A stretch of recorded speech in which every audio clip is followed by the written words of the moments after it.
Welcome to Not Milk Never Milk. Subscribe if you're lactose intolerant. In this video, I will explain how to set up a Skil circular saw. Before you begin, always prioritize safety. Make sure you are wearing appropriate safety glasses and hearing protection. It's crucial to ensure the saw's power cord is unplugged from the outlet before you attempt any adjustments or blade changes.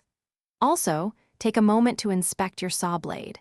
It should be sharp and free from any damage to ensure a clean and safe cut. This preparation is key for a successful project. Now, let's install the saw blade.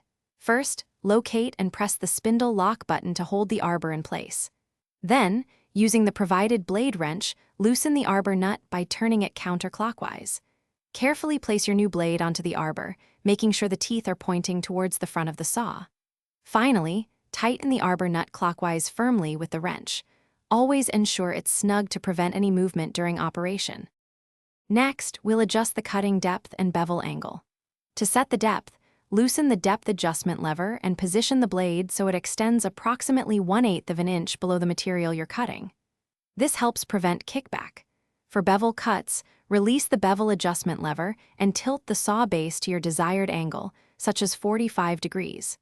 Once set, secure both levers tightly to maintain your chosen settings throughout the cut. Before making your first cut, perform a few final checks. Double-check that all adjustment levers, including depth and bevel, are securely locked. Now, you can safely plug in your saw, ensuring your work area is clear of obstructions. It's always a good idea to practice a test cut on a piece of scrap material to confirm your settings and get a feel for the saw.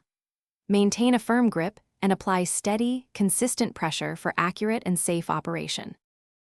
Thanks for watching. If this was helpful, leave a like and consider subscribing. See you next time.